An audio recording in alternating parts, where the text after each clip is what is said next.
Halo semuanya, perkenalkan kami dari kelompok 13 yang akan menjelaskan tentang obat sediaan vaksin. Dengan kelompok yang beranggotakan Karina Noviantika, Najla Faiha, Salsabila Maharani, Muhammad Rafi, Larissa Nadia, Naila Farihiyah, Cella Sandra. Selamat menyaksikan! Jadi, vaksin ini adalah sediaan obat yang isinya campuran bahan-bahan yang udah tercampur secara merata, yang terdiri dari antigen, adjuvan, pengawet, penstabil, antibiotik, pelarut, dan komponen lainnya dalam jumlah kecil. Nah, antigen di dalam vaksin ini jadi komponen utamanya. Antigen merupakan bagian dari mikroorganisme penyebab penyakit yang udah dimodifikasi.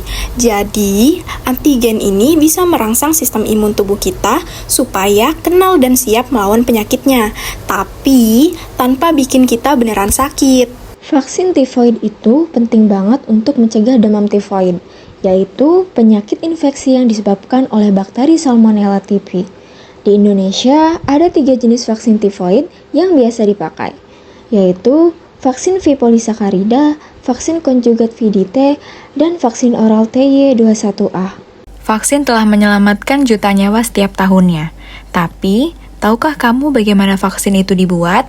Yuk simak penjelasannya terkait pembuatan vaksin secara umum. So, it's time to get your vaccination. But have you ever wondered how a vaccine is made and manufactured? There are multiple methods to produce vaccines to treat infectious disease: viral or bacterial processes, recombinant proteins, or mRNA, just to name a few. Now, we are going to focus on the viral vector platform. Viral vectors are viruses that are genetically engineered to create vaccines. The adenovirus, for example, is a frequently used viral vector. It is genetically engineered to carry the genetic coding of the pathogen's antigen so that it can cause the body to produce antigens. An antigen is a molecule present at the surface of the pathogen that can be recognized by our immune system to then generate an immune response. Viral vectors are genetically modified, meaning they are harmless and do not cause disease. However, not all viruses can be used as viral vectors. Candidate viruses must be well characterized, easily and safely produced, and must induce long-lasting immunity. Once the viral vector has been selected, the development and manufacturing process begins.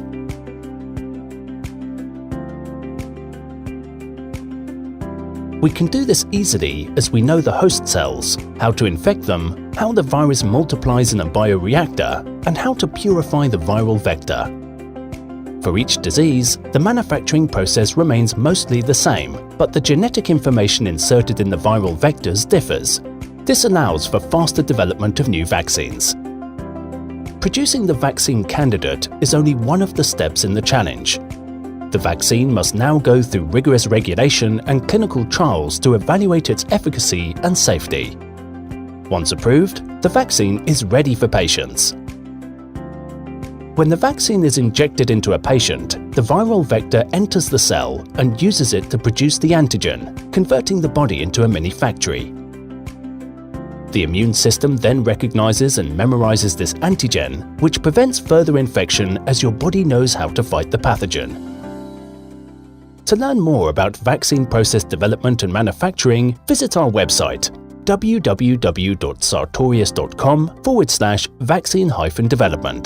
Pada pembahasan kali ini, cara pembuatan vaksin ditunjukkan pada pembuatan vaksin VI sintesis berupa gel site OAC melalui proses O-asetilisasi asam PGA yang berbobot molekul tinggi. Cara pembuatan vaksin tersebut diawali dengan pembuatan polimer gel site, di mana gel site sebagai bahan dasar yang stabil dan bisa digunakan dalam aplikasi biomedis vaksining berupa asam poligalakturonat bermassa molekul tinggi dari tanaman aloe vera. Setelah itu dilakukan proses O-asetilisasi yang bertujuan untuk menambahkan gugus asetil ke rantai polisakarida yang dapat meningkatkan respon imun terhadap vaksin.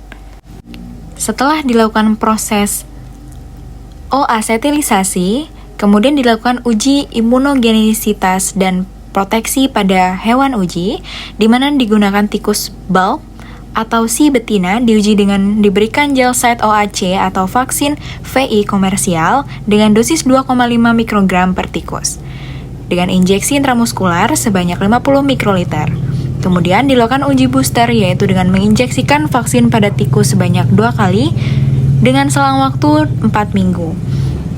Selanjutnya antibodi spesifik diukur dengan ELISA, yaitu pelat dilapisi dengan antigen gel site OAC dan VI, dan serum diuji untuk antibodi IgG terhadap polisakarida VI.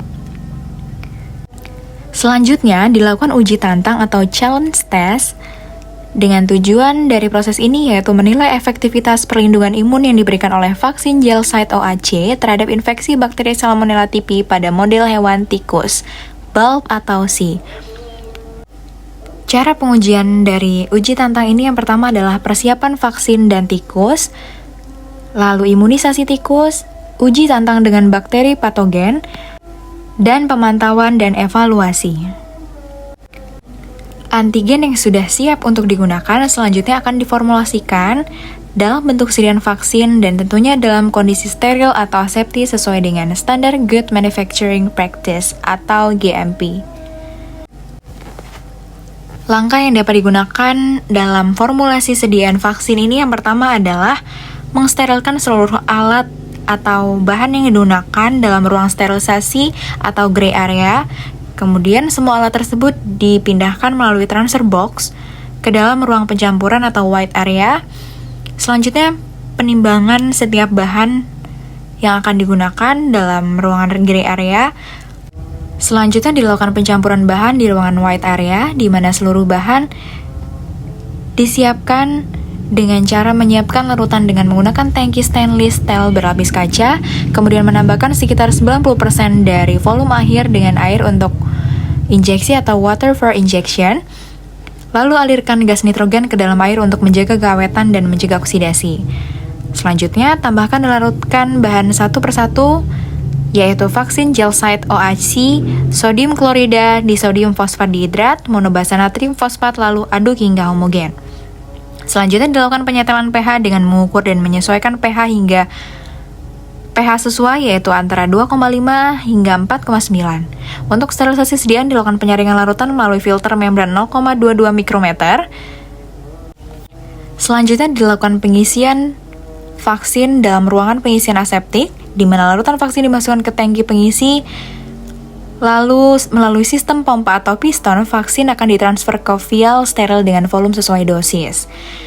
Lalu ada stopper karet yang langsung dipasang otomatis setelah pengisian.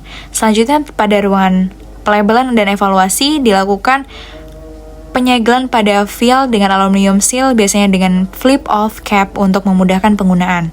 Label diberikan setelah lulus inspeksi visual, dan vial dikemas dan disimpan dalam rantai dingin sesuai kebutuhan vaksin. Lalu dilakukan evaluasi pada sediaan yang telah diberi etiket dan kemasan. Selanjutnya, vaksin harus melewati uji praklinis dan juga klinis. Dan jika vaksin lulus dalam semua uji praklinis dan klinis, Badan Kesehatan seperti BPOM atau WHO akan memberikan izin penggunaan. Setelah itu, vaksin bisa diproduksi lebih banyak dan disalurkan ke masyarakat. Pertama, vaksin V polisakarida. Contohnya itu seperti TPMV. Vaksin ini disuntikkan ke otot, biasanya di lengan atas sebanyak 0,5 mili. Vaksin ini hanya bisa dipakai untuk anak usia di atas 2 tahun. Efektivitasnya lumayan, sekitar 60-70%.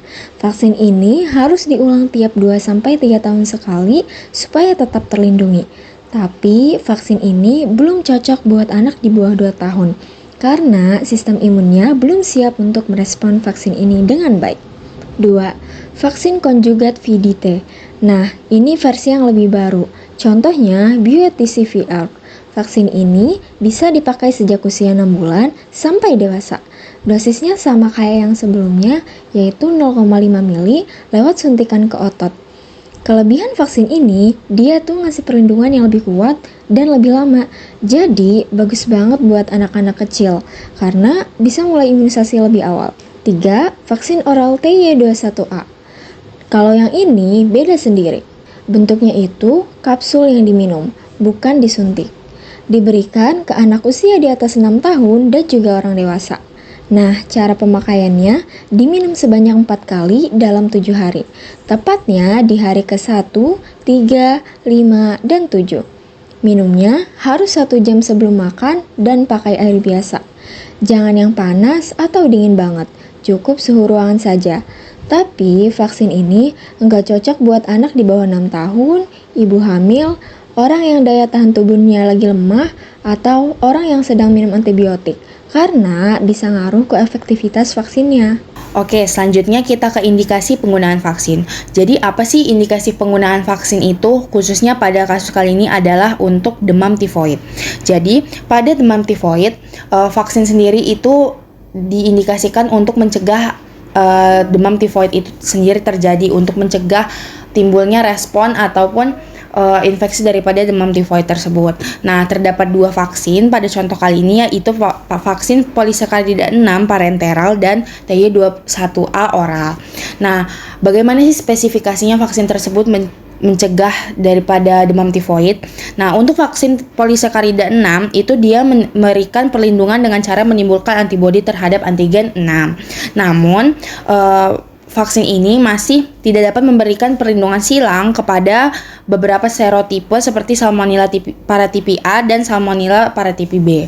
Sementara itu, untuk vaksin TY21 oral yang berasal dari Salmonella tipi yang dilemahkan, ia lebih baik dari membentuk perlindungan dengan cara menimbulkan antibodi serum dan mukosa terhadap antigen O dan H, serta antigen lainnya melalui stimulus respon imun yang diperantai sel. Nah, oleh karena itu, efek daripada vaksin ini bisa lebih panjang jangkanya, yaitu sekitar 3-4 tahun. Cara penyimpanan obat. Karena bentuknya adalah sediaan kering hasil liofiliasi, penyimpanan biasanya dilakukan pada suhu 2-8 Celcius di dalam lemari es untuk mempertahankan stabilitas. Hindari paparan terhadap kelembapan, cahaya langsung, dan suhu ekstrim. Setelah rekonstitusi, sediaan mungkin memiliki masa simpan terbatas dan harus digunakan dalam waktu tertentu sesuai pedoman formulasi yang akan dikembangkan lebih lanjut. Terima kasih semua.